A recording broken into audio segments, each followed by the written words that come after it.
Okay, so our artist today, Jesse Darling, was born in 1981 in Oxford. He received a Bachelor of Arts degree from Central St. Martin's in 2010 and a Master of Fine Arts degree from Slade School of Fine Art in 2014. He's now based in Berlin and works across sculpture, video, drawing, poetry, and performance.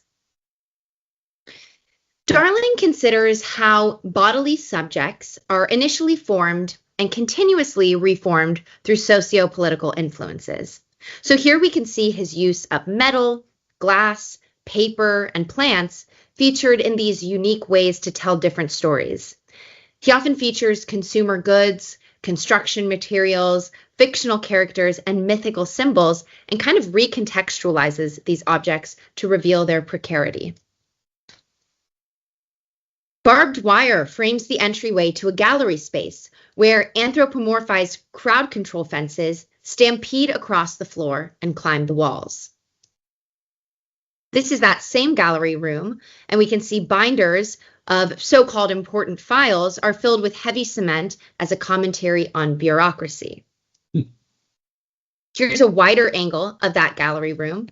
Tattered patchwork Union Jack flags hang from bent and twisted poles, and railroad tracks careen into a wall.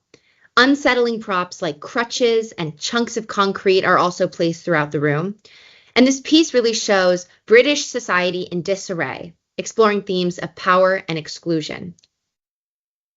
Here's a close-up of that same room, the back corner, where roller coaster tracks crash through the gallery wall, adding to the anxiety and chaos of this installation. Darling was inspired by his view of the effects of austerity, Brexit, and the pandemic on the town, and the, quote, hostile environment immigration policy.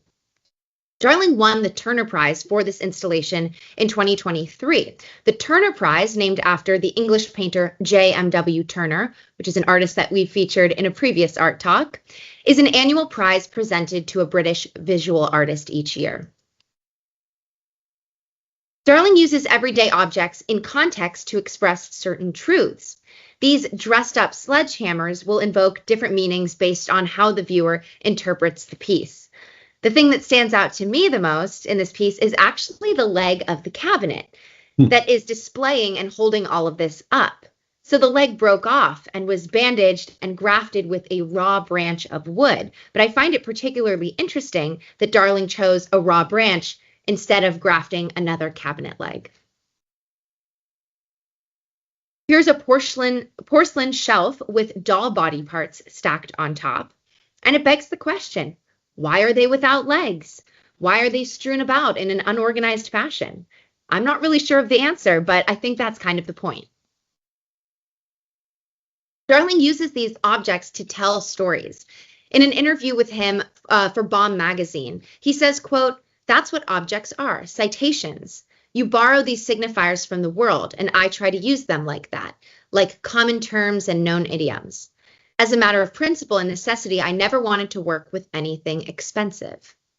I really like the juxtaposition on the right hand of the barbed wire entangled with the string of flags and kind of what story that tells.